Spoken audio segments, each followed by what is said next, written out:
Mbote Mokil Mobimba, plaisir, il y a trop bandeko. Bonne année 2025, Bipa Ignon Sobozwami, merci na confiance, paix na fidélité, Bopé Sarah. Au jour le jour, na télévision, na bino haut-parleur TV, Bozola Nabiso na YouTube. Haut-parleur TV, au commis en bandeko kotawana parce que tu as dit que l'électricité parfois ça leur a défaut bandeko pour na masola qui toko boye bozo la biso na ba province na application Blue OTT on le recule la télévision na carte téléphone na yo courir qui n'était aux la brancher au luki haut-parleur TV au ça la toujours qui toko mingi bandeko bozo benga biso na Chikapa na Mbujima bandeko bozo benga biso na Congo central bandeko bozo benga biso na Brazzaville bandeko ba bengi biso na Afrique du Sud bandeko bozo benga biso na Canada États-Unis partout mon kilomètre batoko makato pesi mbote na ba mama Jene yo bazali côté la biso mbote na ba mama Kamuna yo bazali côté la biso mbote na ba mama Crescence Lukoki mbote na mama Nanusoki mama Neli Mokela mama Bibi Cheunu pourquoi pas to pesi mbote na kokoko lufungula papa Konde ba papa Nzinga ba papa Sunda ba papa nyoso batala rabiso bipai na bipai bonne année na bandeko nyoso bozote la biso à partir ya Australie na Allemagne na Suisse na Belgique na États-Unis la baronne Petroninga Ndotopesio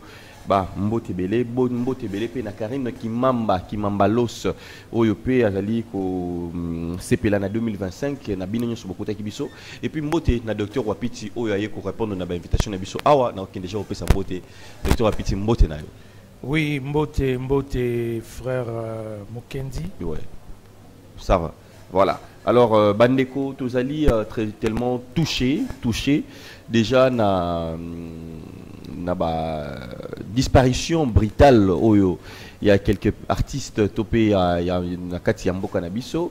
Oyo ba markaki ba tona bango ba kendaki bandeko nangai mais l'information topé l'actualité ezali touché na ba sortie médiatique oyo ya Koffi Olomide sur la question oyo ya papa Dakumu da sele kokuta biso kotika biso na témoignage na ye azalaki ko rendre mingi que na simba ba kisi na tika ba kisi mais na tika ba musicien chrétien ebele na monde wana bandeko idembela makina nini demane makina maloba oyo Koffi Olomide aloba que boyebi musicien oyo aimba nzembo bakoma na sima bonganga na nzambe et puis aloba que soki musicien azali patron soki moto ami bengi patron ya ba musicien ezali te que bolongola ba ya ba chanteur to pe bandeko bazali na gospel ezali musique toute tendance confondue. C'est-à-dire que Baïmbara toujours, Baronio Suzela toujours même note, Babetara instrument moko, donc cause à la coûte Babetara peu Babisika même salle, do bandeko, botika kolongola, boka intera la musique ya nzambe, musique ya mokili, ce qui bamiso kutu ba kotilola, bisope tokota lola, là ils allaient, moi nenge ba misien ou batobenga ba misien mokili bazali koloba.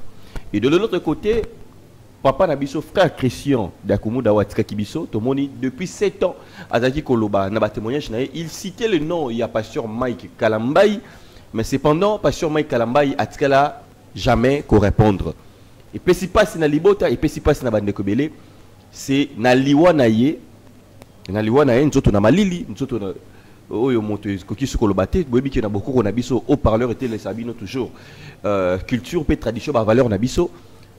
Bajaramoyité tunaka ebembete basonisaka ebembete bandeko nangai. Alors tozali awana moto ya molimo docteur Wapiti avec ye toko décortiquer phénomène ya ba témoignage po yepé apesa témoignage que azalaka na ba mystique boyo quand même awa aleka na ba biloko ya ba indien ba mystique ya ba indien ba mystique ya nini boye afana na ba grand ebele ba ibale mbonge tout ça là ba série d'épisodes même ya histoire wana bandeko lelo bomona même azala muta affronter ba papa wemba ba musicien belé asala ba marambo belé moto ayebaki ba mama Shagi Sharufa ba restaurant marambo belé et l'homme ya ba mystique azali awa un ancien na kati ya mysticisme où il va répondre à la question de l'autre lobela le témoignage et to brosser mouké na le vrai Jésus papa Nabiso Christian Tikibiso docteur Wapiti encore bonne année 2025. Meilleur V frère Mukendi, bonne année pour toute l'équipe au parler, bonne année pour tous fils et filles de lumière. Bonne année à youtubeur Docteur Pierre Wapiti et qui me fait confiance. Bonne année laisse que cette année 2025 qui vient de débuter puisse être pour nous tous paisible, agréable et bénéfique pour tout ça là, tout ça. Docteur Pierre Wapiti, oui que 2024 tout chaque sensibilité à te belé, surtout bande que belé bazala qui sans mots, nakolo ba sans voix, dans les camps ko révéla que pour na kokuta na nzambe il faut mbongo. Bango bande ko koloba te balobi que tout moni moto ya lobeli biso vérité pour tout chaque sensibilité ya ba misusu. Côté misusu, pour tout chaque sensibilité ya ba pasteur. Oloba que Jésus va prêcher que Jésus ya lukuta, ya faux. Il y a un mboka na biso qui est mais Jésus a solo azali mais bande comme soupe balobaki que non même de papa Pierre Wapiti ça le erreur Jésus pe o wana pas solo bana ezali pe ka imaginaire ezali nango ka mindele ba famille Rothschild ba créer na bango pour na ko dominer pe ko manipuler mokili. Est-ce que vous aurez reconnaître que année 2024 tout chaque ba sensibilité mingi nayebi ke mitune zalaka yayo biyano ezalaka yanga mais ce qu'on permettre nakoki kozongisela o mutuna est-ce que ndenge oza na âme eza imaginaire âme balobi tozalaka na âme na esprit na corps mais l'âme on ne le voit pas l'esprit non plus est-ce que eza imaginaire po tomonaka yango te ndeza imaginaire waneza mutuna nazotuna bato yo balobi ke non na Jésus oye pa lobeli wana aza nango historie yango nazongiseli bango mutuna ndenge baza wana ndenge tozalaka na âme corps na esprit est-ce que ezali imaginaire so bayebisi yo kokoti noix de coco ezalaka na mai na kati mais mai yango tomonaka yango te alors lokola tozomona mai yango te cela veut dire que mai eza na kati ya koko te soki balobi jaune d'œuf bamemeli biso un œuf baye nango liaki balobi na biso que jaune d'œuf na blanc d'œuf ezalaka na kati ya liaki mais œuf biso tozomona na kati te biso tozomona libanda nango tozomona jaune d'œuf te tozomona pe blanc d'œuf te donc c'est-à-dire le quoi tozomona nango te donc blanc d'œuf na jaune d'œuf ezalaka te eza imaginaire ça c'est la pensée d'un enfant ça c'est la pensée d'un enfant. Un enfant peut penser comme ça, peut penser pareil, mais un adulte va l'amener à la raison. Pour nous dire que non, on ne voit pas jaune d'œuf, mais jaune d'œuf est dedans. Il suffit seulement de casser l'œuf, comment on a jaune d'œuf na kati. Donc, maintenant, nous allons accumuler bien cette notion de la personne qu'on a dénommée Jésus. Yehoshua, Amashia, Joseph bin Joseph, Aberimento, ainsi de suite. Voilà. Docteur Wapiti, il y a une émission, première émission, il y a une 2025 au Tozo Salanabino, mais les LOPC HM Mbotete, accent tité. Attends, la pesi Mbotete, mais na motema azali. Poye azali oyo azalaka. Je suis celui qui suis. Kombo na bandeko lobaka bayoka ngaka pa na yo HM. Bayoki makambo ebele kaka pananga. Nalati violet ou mauve, nalobi que c'est la couleur de la haute fréquence. Kala mingi te na moni pe bakomi ko lata ngo na ba misusu. So nabi ngam na lata ki amoti. Nalobi c'est la couleur de la haute fréquence. Ah basango balata rango papa Pierre Wapiti. Non. Ma messe à vendredi. Je ne parle pas des prêtres que je respecte de l'église catholique, que j'ai toujours dit que le jour de ma bénédiction nuptiale sera faite dans l'église catholique. Parce que tout ce que le prêtre va faire dans son hôtel de prière, je peux interpréter chaque geste et chaque signe. Pourquoi pas un pasteur? Ils n'ont rien. Ils n'ont rien, mon frère. Ils n'ont rien. Ah, bah pasteur, pasteur est ils n'ont rien. Ils n'ont que des costumes et des cravates, même des couleurs contradictoires par rapport à la cérémonie. Mais bah pasteur est belé, bah bénissons dans l'église là, non, vous êtes reconnaissant pour la nini. Il y a université. J'ai parlé avec un frère avant-hier les 31, devant chez moi, de 1h jusqu'à 3h30. D'ailleurs, je vous salue mon frère, je vous avais donné mes coordonnées de YouTube pour que vous puissiez suivre et découvrir qui suis-je. Na moto de 1h du matin jusqu'à 3h30, 4h. Mes sentinelles étaient là pour me poser la question après. Ah, donc, tu as solo la nina moto, à tel moto, avant le cola moto, à l'ingénieur sous le ko salati. On parlait de vos églises qui vous amènent nulle part et vous amènera nulle part. Et à la fin, il me pose la question, il est étudiant ici à la théologie évangélique. Il étudie là-bas. Ah, mais qu'est-ce que je peux dire à mon pasteur, à mon professeur, les responsables de ces facultés théologiques? Le docteur Pierre Wapiti m'a dit, la religion et l'église n'ont jamais développé une nation.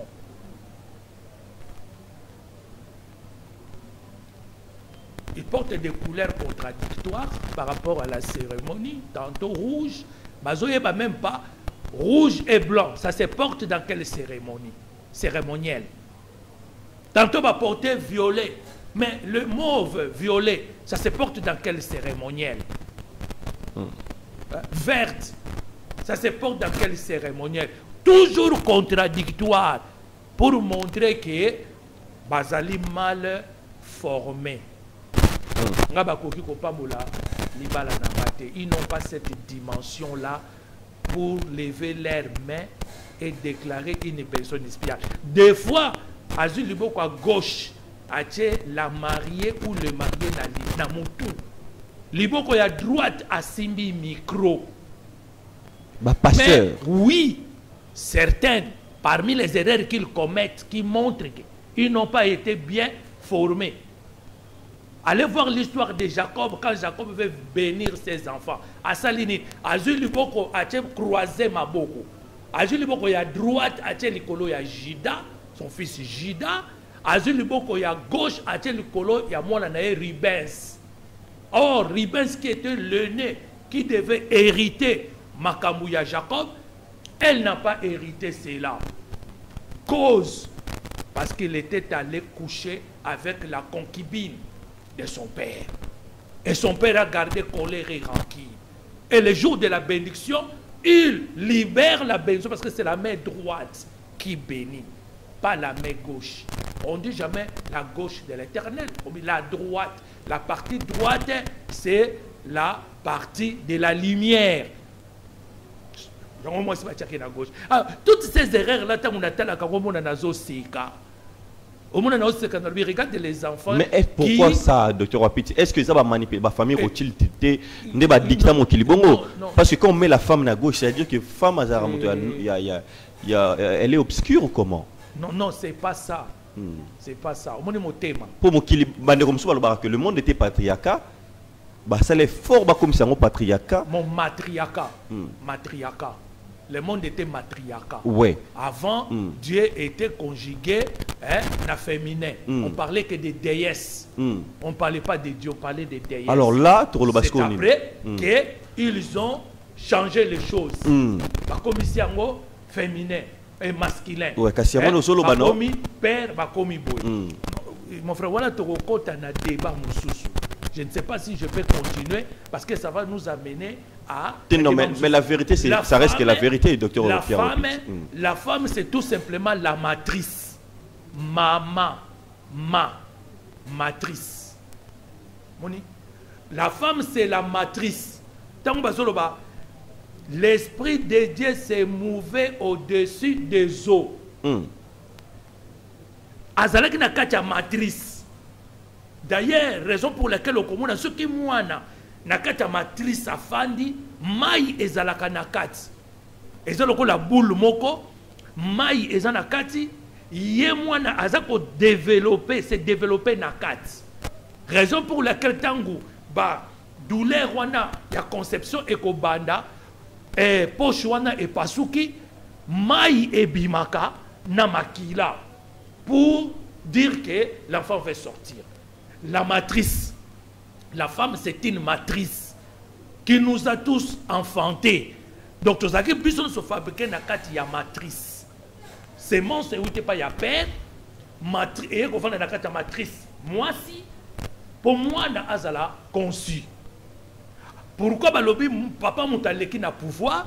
Parce que papa dans une période de 9 mois où l'enfant doit être fabriqué dans un monde inconnu, monde de la dissimulation, pendant ces 9 mois, moi ça la matrice est fermée jusqu'à ce qu'il va libérer cette place pour maintenant attendre une nouvelle sémence. Au moins, un mois, à le rapport, à tomber sous enceinte.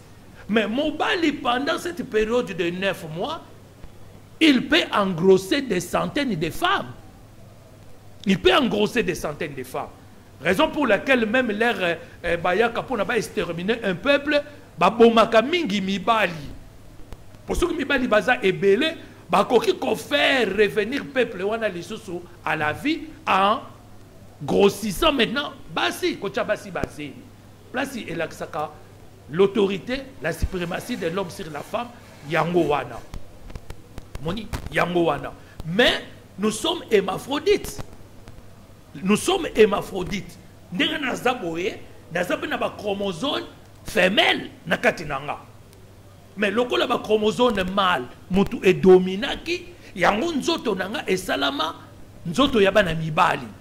Oyo ba chromosome femelle mutu e dominaki, yango esala nzoto na ye nzoto ya bana basi. Raison pour laquelle aujourd'hui même comme on peut ça ba kisi ya ba pour na ko développer ba les termes là médical encore m'échappe nakati ya bana tant souvent monier que azamona moi si mais nzoto neza la lokola ya bana hormonal hein selon ba étude hormonale ba ko tala que azana double sexe bana msuba ba double sexe ba ko bengé lokola ndoki azandoki te ba bizali déformation congénitale.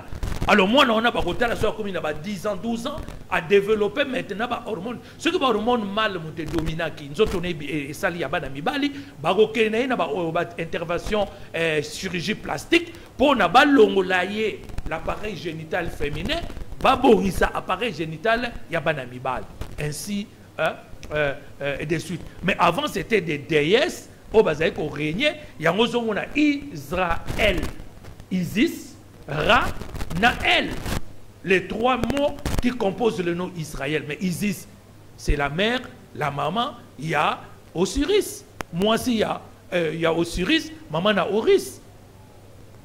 Tu vois? Voilà. Voilà. Alors, bien dit, Ezaki juste... biscuit Nabiso est entré na côté à régie on va suivre cet élément ça se passe dans le ça se passe presque partout, tout le monde en parle dans les réseaux sociaux, à la télé. On va d'abord suivre la réaction du pasteur Mike Kalambai et puis on a concept témoignage parce que docteur Pierre Wapit peut nous faire un témoignage à la rapide à Mondouana à Zongi et Troyoka d'abord réaction il y a pasteur Mike Kalambai a presque après 7 ans aujourd'hui à répondre Moï tout là toujours tout juste après. Je n'ai jamais rencontré Dakumuda de toute ma vie. Je n'ai jamais parlé avec lui au téléphone.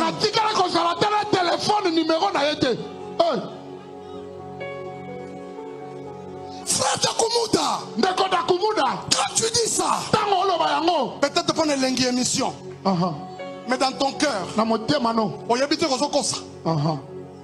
Ibro setele yamana kla yamana ndere babosa kayama mutakokota na nzela lipamboli na yo na mbulo yo azala témoin. C'était la nuit ou la journée jusqu'à me passer Dakumuda au téléphone. Ça s'est fait quand et quel jour? Kumuda et Salamaki mon colonini. Na papa Kofi peut répondre biso papa. C'est Salamaki Olobi Kaka. Dommage. Celui qu'on appelait Newman est parti. Paix à son âme. Mais Kofi Olomide est vivant chez lui. Demandez-lui. Je n'ai jamais rencontré Dakumuda de toute ma vie. De retour sur ce plateau, Bandeko Nangai. Passion Mike Kalamba, qui Kofi Olomide a répondre à ceux qui aiment ou initiés. Mais là, on a vu sorti médiatique qui a Kofi Olomide, que peut-être tu retiens la vidéo prochainement si j'étais jusque-là. Oyo ameki un peu ko bomamoto yi ameki un peu ko bomamoto lobi kara que les até pour moto zo loba loba mingi que c'est la vérité mais docteur Pierre Wapiti tozo ni ba yo pour témoigner ou tena mystique mambo belé mais osa toujours envie tout le monde a batu mingi ba témoigner on voit des obosi de papa Dakumuda ba ko témoigner et en citant le nom de gens mais ba ou mais la raté batona ba sila ko faisait la rani nzamba zora bango parce qu'ils sont trop bons ou comment première question. Matondo, toi ça qui dit l'accent. Bon, mon frère, yo au lobby ont rencontré Jésus. Yo au lobby aux alaki na ba monde moko ya ténèbres, aux alaki makambo ebele. Soko lingo témoigner, il faut témoigner yo ce que toi tu as fait. Oyo osala soko landi ba témoignage nanga okomona jamais j'ai cité les gens on a cité batu boye tozala ki tobana ko kende na ye boye tobana ko zala na ba cimetière tobana ki mukolo na sala ki pacte nangai ya zala ki mais non parle de ce que toi tu as fait, laisse les autres tranquilles les jours où bango peut pas grâce, bango peut pas témoigner na tour na bango. Il faut encadrer une personne qui prétend que il avait fait ceci et cela avant à l'écaliboso ya batu abanda koloba pour mingi bazana sagesse ya koloba te nenge biso ba oyo tozana ngo. Bango mo ko exciter bitumba. Batu wana yo koloba ozo prétendre que bozalaki na bango na misala ya solo kana misala ya mulili bazali encore en vie. Donc batu wana bakoki ko attaquer yo na ba moyen nyonso soit légal ou mystique. Ce qui va moniquer au blessé âme na bango de l'intérieur.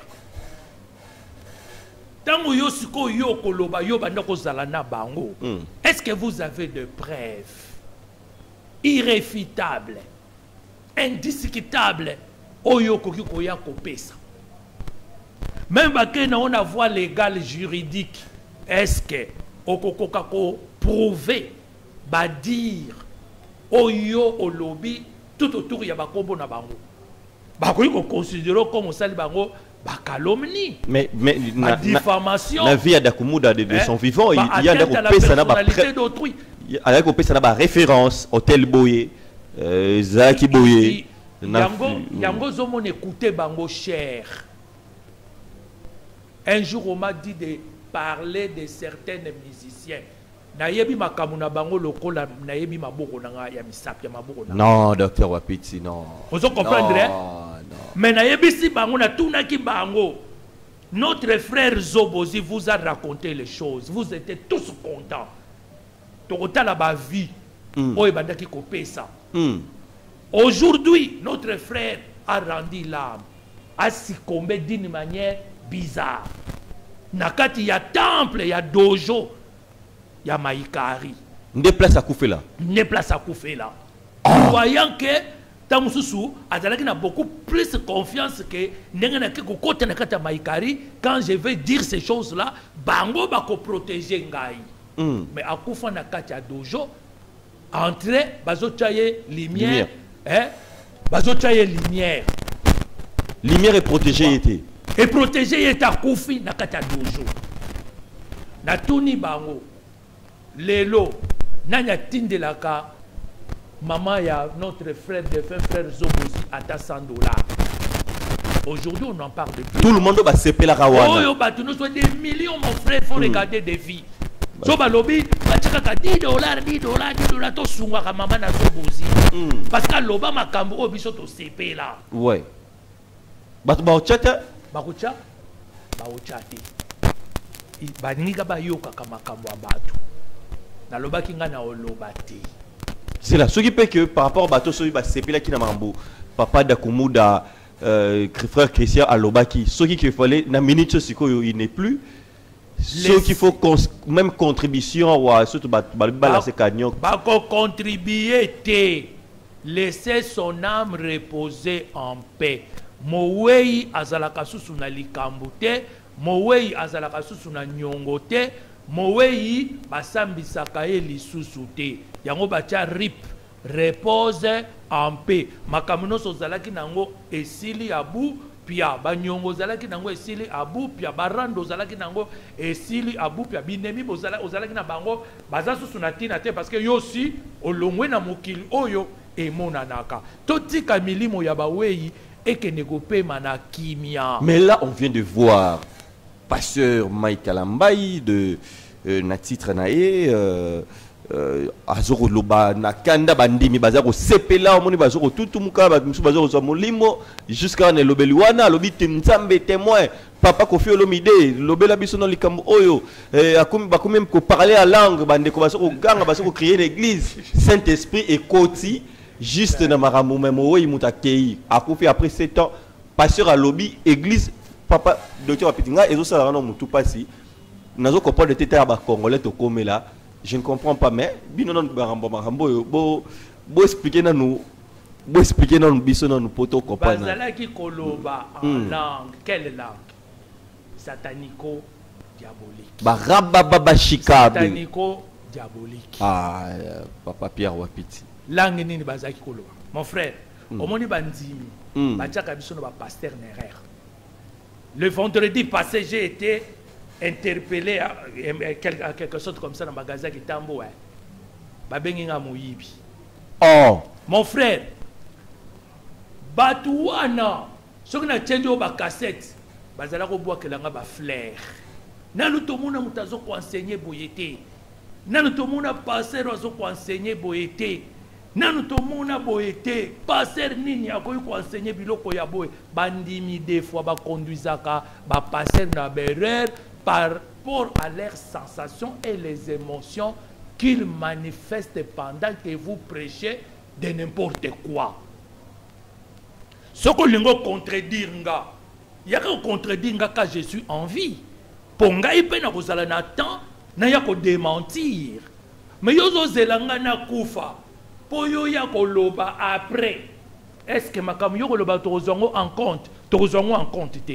Quand notre frère, que son âme repose en paix, Dakumuda parlait, personne ne s'est présenté pour le contredire ou chercher un débat contradictoire avec lui.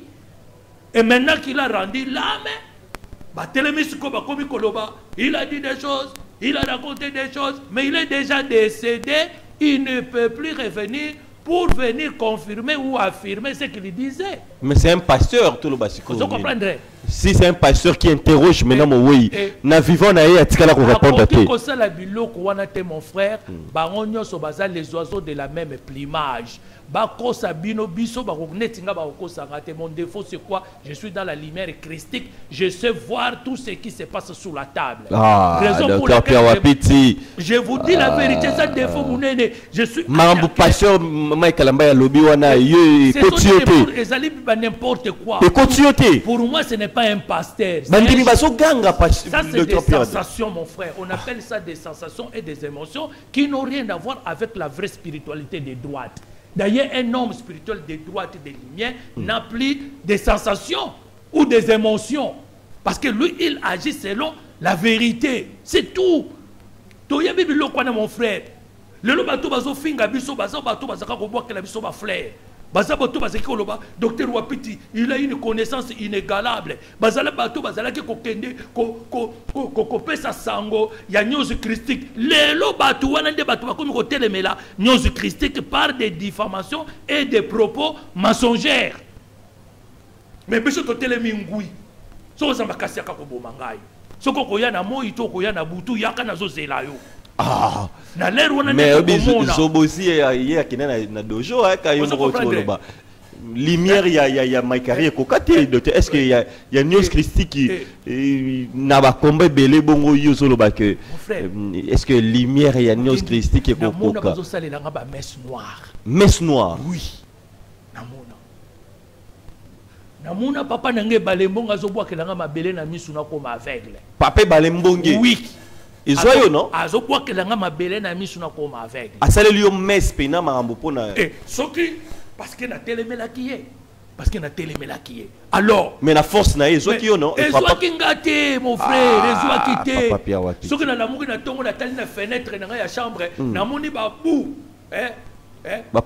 bapotopoto mabele kangami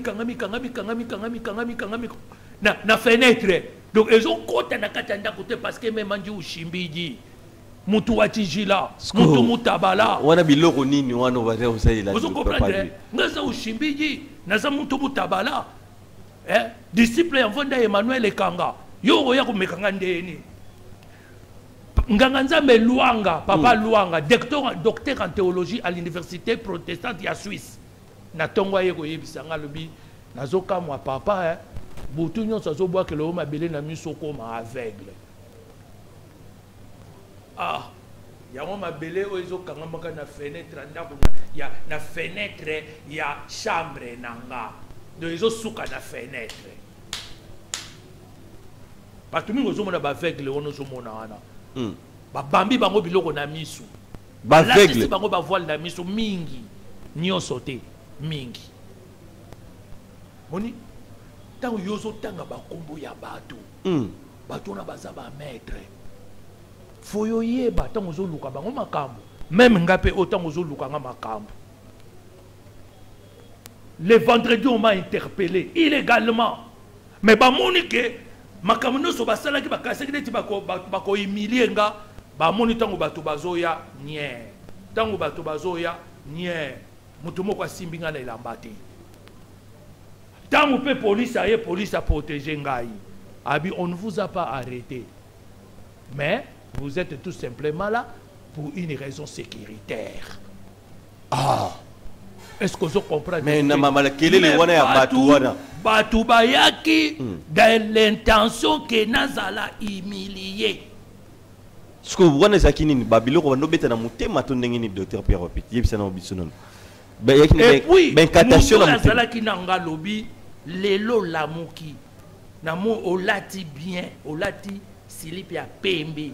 Olati sengla pembe olati tricot pembe olati bateni na onoso ndepo lataki pembe partout. Alors tango PJ aye police, je félicite, nous avons la police dans ces pays. Nous avons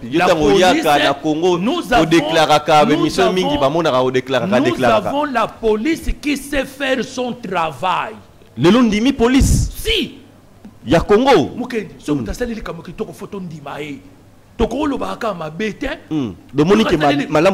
avons la police dans ces pays qui savent faire leur travail. Ba sécuriser nga, ba vandisi nga, ba zeli police judiciaire ya ko récupérer biso toke. Police judiciaire aye. To comme la police judiciaire place colonel azo zela biso. Bato yo ba prétendre ba humilier nga bakimi. Usala ki bango nini papa Pierre Wapit? Usala ki bango nini? Nyonso waneza pona nini? Libumu. Eloko eza na kati nanga. Comprendre? Satan alingi yango te. Na bana na ye. Ba génération de Caïn, ba hybride. Ni noir ni blanc. Mais vous êtes de quelle couleur vous? Ni noir, ni blanc. Ni café, ni lait. Hybride. Prenez le courage on a katali bo. N'ayez colonel, moi je n'ai plus d'âme. Je n'ai plus d'âme. Ma famille, ma mère, mes soeurs sont allés dans leur tombe avec mon âme. Donc mourir met tes gains. Même aller en prison met tes gains. Souci kaka bato yo nazo kolisa. Na molimo, na mbongo, na makamu nyonso. Mukendi tango yozo tanga bakombo a bato. Tango lingo tubule bato na tibiso. Keba le lendemain nake na tombo nake ko solola na mama oyangai. Tala bisiko tika kinga. Tala mutu nenga. Bato bazalaki nanga ba leli balbi ko sala boyete docteur. Ko sanga bité des fois faut utiliser ba force surtout là qui s'abattent qui nous sommes. Mais vous êtes un gnostique, un maître de la gnose christique. Nous avons notre base, c'est quoi? C'est l'amour, la compassion et le pardon. Vous êtes appelés à passer à toutes ces choses pour faire ton ascension.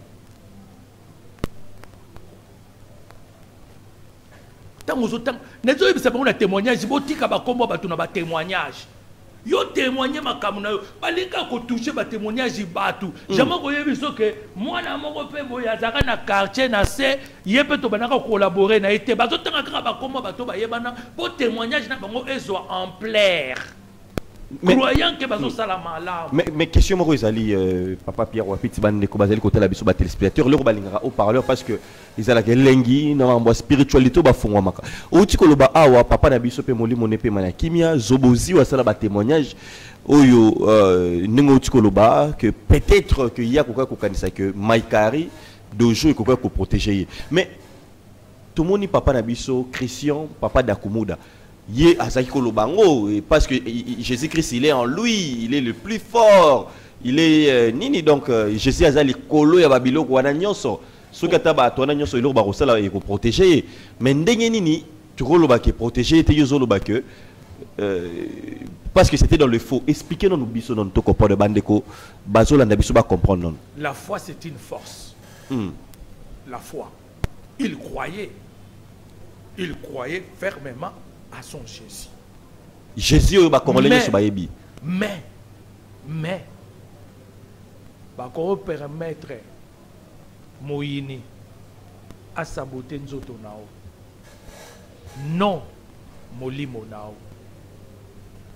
Tu vois? J'ai appris à la télé, Azalaki malade. Même la dernière émission qu'il a faite, j'ai suivi cela. Et 24 heures ou 48 heures, j'apprends que notre frère est décédé. Il a professé sa foi en Christ et Jésus qu'il a non, il était déjà malade. Il était déjà malade. Mon frère, nous avons 3 sortes de décès. 3 sortes. Yakufa.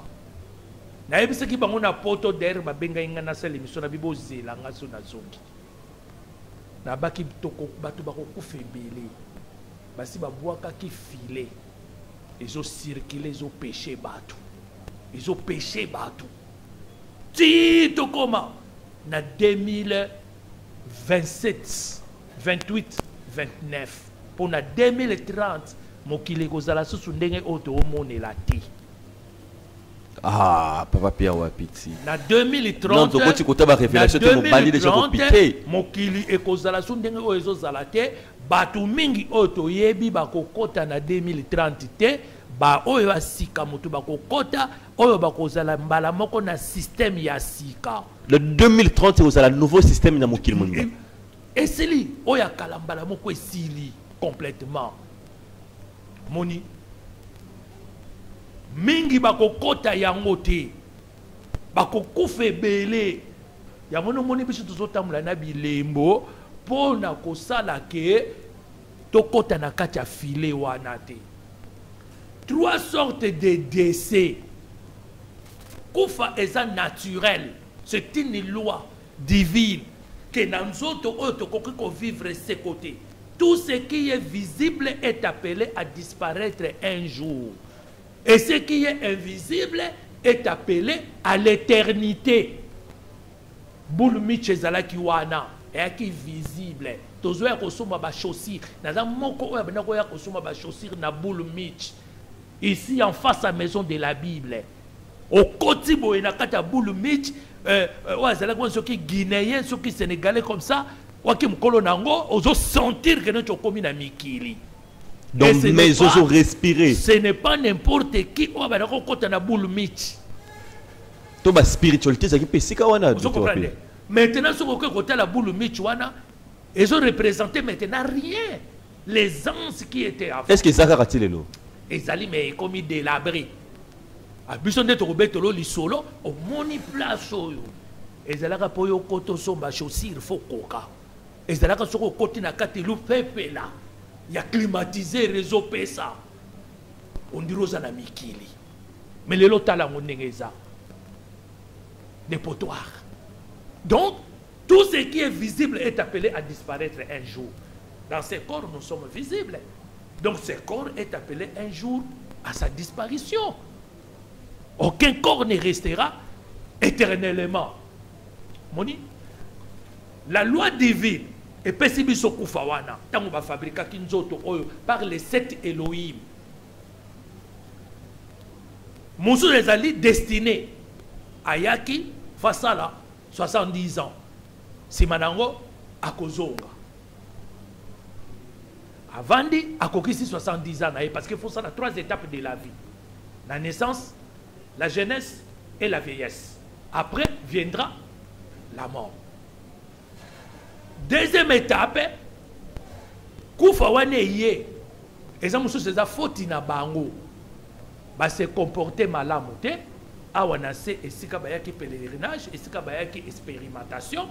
Alors comportement na bango esalike ba quitter monde oyo le plus tôt possible. Ba quitter monde.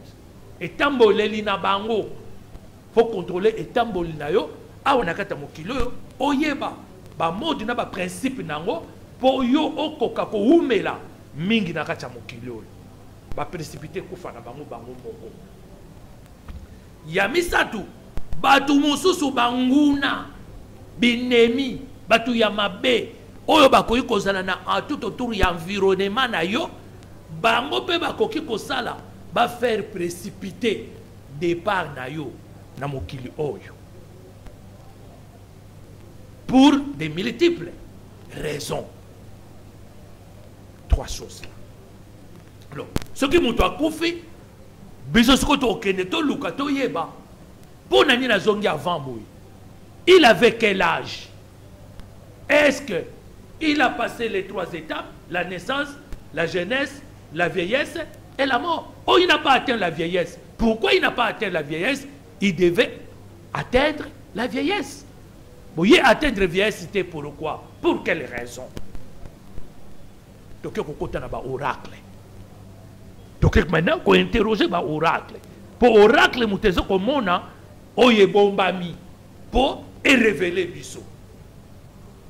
Détruire la raison qui a fait que la sœur ou le frère puissent quitter ce monde précipitamment avant l'heure ou selon les destinées de Dieu. Netingai boui na ko quitter mon kilo kaka na destin mutumoko ko longolanga zaki docteur Pierre mon frère nazo nayaka boye poto na samize na malobati mon kilo yonga na ko longwa yango.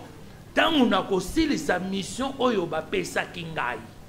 Chaque étape de la vie que je traverse, c'est un enseignement. Et na yebi pe kufa nanga na ko bela teke na kota kota bopito bachaka nga ba mai bachaka nga makila kutu bakoki kozong sanga te mai pe nanu bazong sanga ite c'est interdit parce que nazali mutu atijila corps nangé comme corps d'expérimentation médicale. Non non non non non. Tamsuna kolala kaka boye na kei. Osenga yango tokovanda na yo kaka boye pou une petite crise na kei. Poto mona bakoko mingi ya kala bazaka koloba neti zo koloba boye. Mais lelo liwo comment compliqué ba to loba c'est pourquoi? Déconnexion quoi docteur Pierre Wati. Qu'est-ce qui peut faire que ko senga pe liwa lobi ke na senga kinanga na okina kimia et ça même pe bongo? Oui, oui, mutu ça ko senga. Une fois j'ai demandé ça, j'ai demandé le père Nabi rapatrier nga. L'épreuve est si dure. Nazo koke preuve ote et preuve le qui m'a cassé trop Dans les grandes preuves, mon frère, ce n'est pas donné à n'importe qui. Hein. Regarde l'humiliation qu'on a voulu me faire subir le vendredi. Docteur Pierre Wapiti. Bino tango bolinga ki bomona ngona ba image. Tango bolinga bozo ngona ba image sur internet, sur boye na boye. Regardez à Kinshasa là-bas comment docteur Pierre Wapiti est humilié. Bolinga bolobani. Qui peut supporter? Nana ko supporter biloko wana. Nana ko supporter ngo.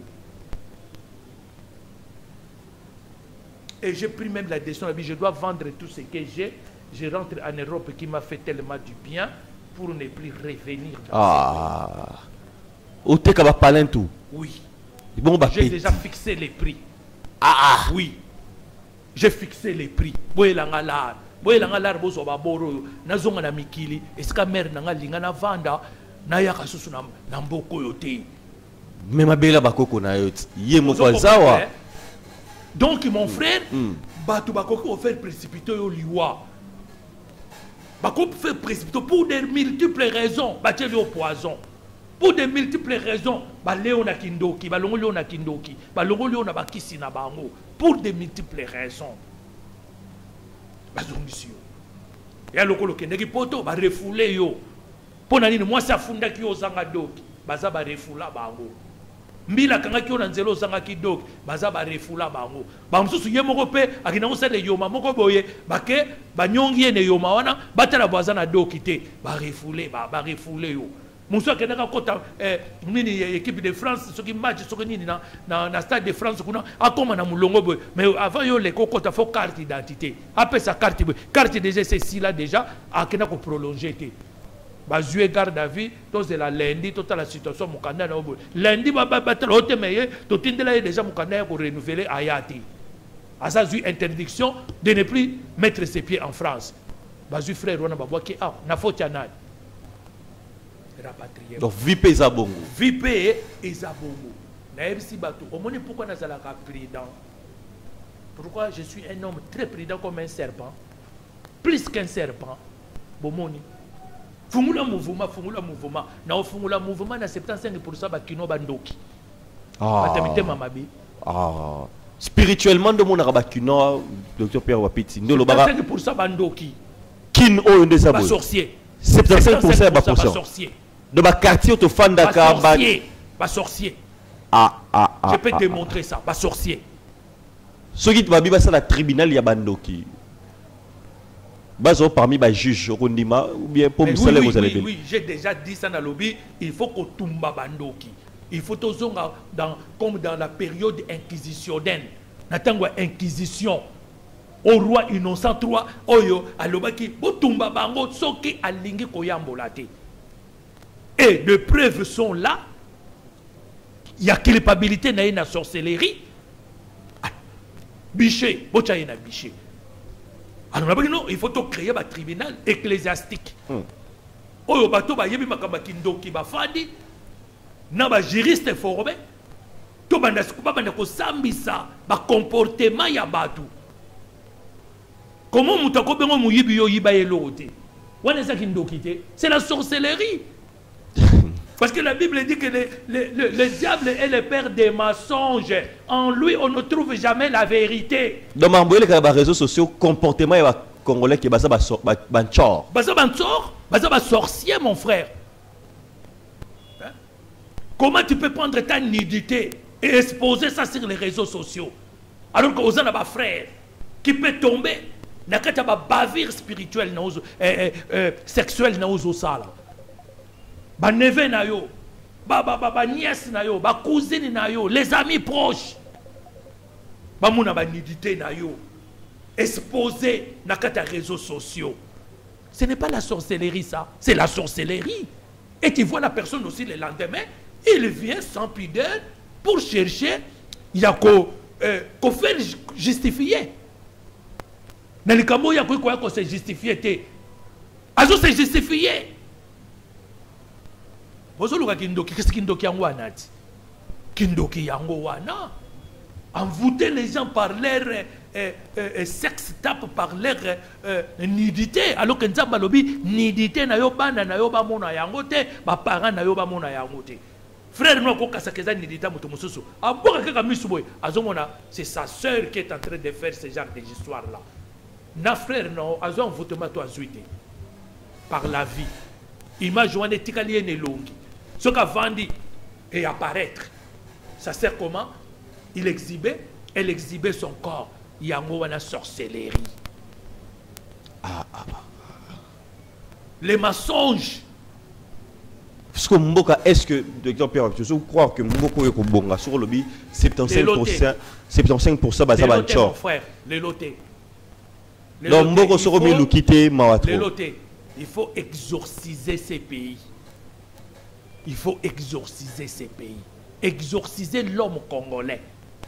Le mal est tellement profond dans lui. Le mal est tellement ancré profondément dans son âme. Il faut l'exorciser. Et ça va prendre du temps. 5 ans. Pour que nous vivions un homme nouveau. Au moins, on a dit Kabila Mabé. Monsieur Kobokominan, Félix Mabé. Mais il partira. Oya Goya.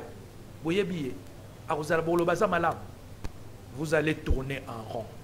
Parce que le mal est dans chaque Congolais. Au moins, Aïbangaï, Aïbangaï, Asala. Oh. Asolo baba mensonge pour annuire mon ninga. Ou a salié l'autre côté. Haine, c'est ça la sorcellerie, non? La haine, la jalousie, la colère profonde, ce sont les fruits de la sorcellerie. Ponanine. Et l'autre nazana on a katalibu. Et l'autre wana. Ato bomba mi wapi na komona yo eloko wana fait disparaître mais ekozonga kaka bakolongola ngo bakopesa na moto mosusu nga patrie kazo Matondo frère voilà tokomi na kota émission na biso merci mingi docteur Pierre Wapiti contact ndenge ni bande ko ba contacter tout ça bien que pe olingi pe ko fongol ça ko sala pe lokote ndenge ba lo ba ko be sala bobi ke et monter mes osuka batinda yote bato babenga muyibisi bato batinda kinga sala comme ça et j'ai rappelé mon pasteur révérend Alberto Carbone au Canada qui m'avait dit Pierre les jours où tu vas commencer une église pour linga batinda yote na bato wana ba otinda yo bango ne ba ko abandonner en cours de route sur le monde ça de l'eau il faut soit conviction personnel, individuel, venant de toi-même, qui n'a pas les locaux. Est-ce qu'il avait tort? Il n'avait pas tort. Il avait raison. L'autre jour, Satan, diable. Satan Zaramout. Diable Zaramout. Satan Azaramout. Satan Zakessi. Mais docteur Pierre Wapiti, nous sommes témoignage. On a de longue côté à mystique, on a tout ça, au côté à Nzambe, mais nous avons une bascule, au monde qui est quitté financièrement, dans la société, au lieu qu'il faut matapo Nzambe, on a le colo. Il y a un c'est que Satan, il y a des moutons à Nzambe solo, Nzambe des diables. Non. Mokili oyo visible, et pesamela qui est. Nengomoni Apocalypse et l'Obakawana, malheur à vous sur la terre, car le diable est descendu vers vous animé d'une grande colère, sachant qu'il a fait des temps. Akitaki awa, azu, il y a une illustration, on est là, Amemi, il est proche en montagne. Et ça, une illustration. Amemi en montagne, à l'accepter na repère ça au mokilo. Yo, une seule raison, une seule condition, Fukamelanga. Quand on parle de Mokilio, tous mon bandako, tous mon mituka, tous mon bilamba, tous mon bambongo, tous mon lokumu, tous mon gloire, tous mon honneur, na kopesa yo. Mais toi, tu me vends ton âme. Mais là, au milieu, on va pasteur rebelle, bazan honneur, bazan gloire, bazan nyonso wana, tout le basconi. Satanique. Ba pasteur nyonso tozo mono bazala ba tonga ba église minene baloba ya solo ba komo beta ba savoir le binga la toto église à 10 millions oyo 15 ngai 5 millions déjà lobby Dieu ne réside jamais dans une maison ou un temple qui a été construit par la main d'homme. Donc ba pasteur nyonso ba to biloko minene bazali na kati ya misala ya mulili ya solo ka ya mulili baloba vérité omona loko na linga mundele mundele aza na sida aza séropositif aleki na télévision azoloba nga naza séropositif. Regardez comment j'avais contrarié cela abandi ko expliquer. Mais j'ai ma femme à la maison, j'ai ma copine ayebi ke naza boye alinga kanga kaka. Surtout ça là bavir na sexuelle, je me protège, on se protège. Yo so mona noir aleka lo babongo. Congolais leka lo bake ngande na sa awa na séropositif. Akoki pe ko leka te parce que soka leki ba no so ba okima e. Soka leki ba comme l'accès misapina nzela. Ye wana ko linga yete tala boye na boye na boye. C'est pourquoi tous na mingi bazo ta ko fata na souci. Mingi bazo ta ba poto bazo ya awa en étant des séropositifs faire des histoires avec nos filles ici, avec nos sœurs. Oso mona mon côté Mundela koleka alobi nga nazali mystique nga naza sataniste. Soko meki okomona boyenenge prêtresse ya Brassax alobaki. Alobi na bango alobi boya na temple na nga bokota bo perquisitionner bo sala makabo sala. Mais boye ba ke naza prêtresse ya Brassax. Bokomona makambe koyela bino. Aleka alobi. Mais biso soko ba ke na ba temple. L'air bazo zonga bazo wangana. Tout le monde même na Russie hein. Bandoki basangani. Balobi tous pour la président na biso pour la guerre et tout ça mais ceux qui biso na Congo bandoki basangani balingite ba toujours ko wanganaka na butu bakena temple bakena temple maçonnique bakena temple rosicrucienne bakena temple les cancans bakena ba temple même ancestral mais na moyi bazo wangana donc Congolais c'est hypocrite. L'homme noir en général, Congolais en particulier, bazuku wanganaka. Nanya yebisio tonganda ku église à 10 millions de personnes. Nana ngwa yebisio. Ndakwana 10 millions de dollars. Ndakwana e ko apporter Congo nini, e ko apporter Congo de l'autre côté. Yango na yebisa bango mukolo révolution, la vraie révolution ko ya. Bandakwana ko ba bureau ya l'état, ya encadrement des jeunes. L'église au et ko ba bureau ya l'état ya encadrement des jeunes.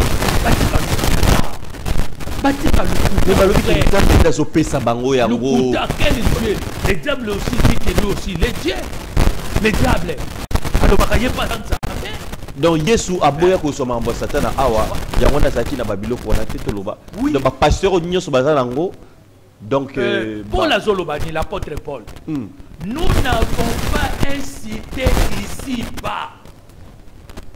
Si c'est dans cette vie que nous devons espérer, nous sommes le plus malheureux des hommes. Si c'est dans cette vie que nous devons espérer, nous sommes des malheureux des hommes. Nous n'avons pas incité ici-bas. Donc, Yesu n'a plus au vraiment. Bon, c'est là Alobi, n'aimez point ce monde, ni ceux qui sont dans ce monde. Qui sont dans ce monde. Car l'amour de ce monde est une inimitié avec Dieu, le véritable Dieu. Et ça, on a un makomi. Ce que le docteur Pierre Wapiti, tu comme na souka. Ba Congolais, ba comment ba chrétien, ya montre ça pauvre ya mokili mobimba. O tu peux expliquer biso bien wate. Bato nyos ba dimela Yesu, ba donc ceux qui ont commis comme muta ba mbongo dele wana commis muta ba kam tout ça voilà. Ce que nzambe o apesa biso ce que richesse yo biso Congo. Hein to ki wana to longo ce que na mambo ya non ya Bible to ce que nzambe na biso nzamba ba koko. Apesa biso richesse ebele. To ki rondima mambo ya christianisme, to ça pauvre ya mokili mobimba. Ce que ba richesse ngo ba pesa biso nini? Est-ce que ça christianisme et l'islam est où? L'islam passe dans la carte Marambo. Bani et Belezali, judaïsme Zali, l'église. Moi je crois que Zali mauvaise interprétation des écrits bibliques et sacrés. Vous comprenez? Pour Bible les autres enseigner biso bolingo. Aimez-vous les uns et les autres. Les kamouyo lingi basa les l'autre peut que ça de la muningate. Ce qui va appliquer maintenant, va appliquer ce qu'on doit y a amour, véritable amour qui vient de l'esprit. Est-ce que tout le monde a makambo tozo mona tokomona te ba gouvernant ba kolinga ba gouverner bagouverner bakolinga bagouvernant bagouvernant bakosala ke mpona mboka makambo ezala malamu mpo bagouverner mpe baza kaka bandeko na biso bavivre malamu batangaka bakende na babiloko eza élémentaire ya la vie oyo ezali kolia kitoko to suffisance alimentaire oyo ezali les systèmes médicaux ezala pour tout le monde et puis oyo ezali éducation bato batanga kelasi bamata bakende mpona nini amour wana eza na kati na bango te. Est-ce que ce sont les écrits sacrés mtelobi bazala na bolingo wana te? Non, eza ba écrits sacrés te, parce que les écrits sont clairs. Aimez-vous les uns les autres, priez pour vos autorités, pour tous ceux qui vous dirigent. Est-ce que bango bazo sale là? Est-ce que Bazan a un véritable Dieu? Quand il parle que ce sont des chrétiens, quels chrétiens? Le mot chrétien a commencé à Antioche, cité 3 fois dans la Bible, dans le Nouveau Testament, 3 fois dans les évangiles, 3 fois seulement dans les évangiles, les mots chrétiens. Ça symbolisait quoi? Les Christ, parce qu'ils avaient vu les symboles, les signes, l'effigie christique sur le front de ces gens-là. Est-ce que si on a ce tambola, n'a soi-disant pasteur, voilà, tozo mon asko effigie christique, donc mon ango, exalité, ce que exalité, c'est-à-dire vous n'avez pas le véritable Christ en vous. Oyo Paul Lobaki, Christ, alors Jésus, alors Christ. Donc l'esprit christique en moi, c'est l'espérance et la gloire. C'est ça le problème, mon frère. C'est ça le problème. Voilà, contacte Papa Pierre Wapit. Donc, à un moment, tout ça là, un peu juste, tout ça là, christianisme, oh, des salibiso boye, oh, mais mboka oh christianisme ou teli. Bah vandi kitoko, mais avant bah vandi kitoko, bah zali pena ba tribulation, bah zala ka pena ba problème. Si bah qui comprendre source, il y a pas problème na bango. L'église et la religion n'a pas développé une seule nation. C'est au 16e siècle quand l'évêque Adam Veikas a eu une révélation, a créé un groupe intellectuel pour résoudre les différents problèmes de la société na bango européenne. Dans le 18e siècle, il y a l'évolution. Mais il y a intellectuel dans chaque discipline, dans chaque domaine. Tout mettre à l'aise. Et comme dans l'école maternelle, l'école gardienne, si dans l'université, n'a pas encadré, n'a pas encadré, la kitoko, baliaka, bamelaka, et que mettre à jour tant ça bana nanzala, bana bazotanga nanzala, bavandi na ba condition moko inadéquate. Vous les autres bêtes à l'église, ba komomba maté. Ce que vous voulez dans l'avenir, va produire le loco ya meilleur, va produire rien côté. Mais vous comme vous reçoivez, vous voyez que la mosque on a christianisme. Mais non, tout ça là un peu. Même les ancêtres étaient là. Est-ce que les ancêtres allaient dire tout simplement que alors tout de suite on développe le bateau? Je crois que les gens ont bateau,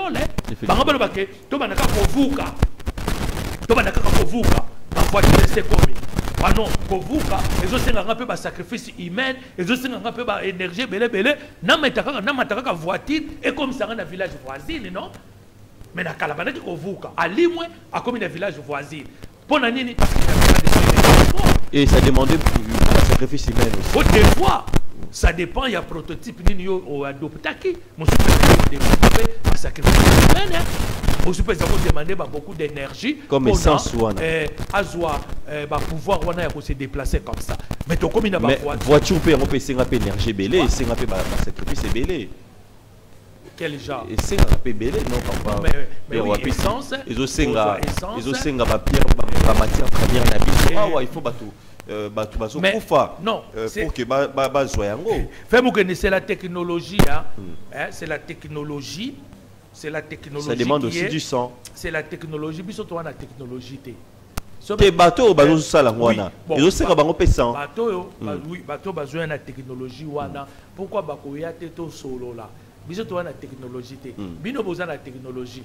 Biso to na matière. Bino boza na matière te. Alors to solo la égal à bango balingi bongo te. Sikoyo bino bo banozo ba matière wana po siko biso bo. Non, balingi yango te. Oui, bango ba kolinga te pourquoi? Parce que ba oyo bazoko inspirer bango. Ce qu'ils doivent faire, bazo zongo na ba système moko méphistophélique. Alors il faut que l'élément wana lokola bazoka sous pouvoir na bango na trône divinité, il faut bazoko s'alimenter na makila ya bato parce que makila ya moto ezali na haute énergie. eza lokola makila nyama te eza na haute énergie yango moni nyama bapesaka ngo na baesprit élémentaire oyo baza entre le ciel et la terre ndenge baanimiste bazalaki kosala mais l'esprit humain les sons humains ekendaka mpe na baesprit supérieur oyo likolo mpenza epesaka bango force bango bapesaka mayele omoni bango bapesaka mayele dans loi ya nature. donc c'est comme ça mais si nous notre technologie tolobani nous sommes auto-développés en matière de nous créer là biloko.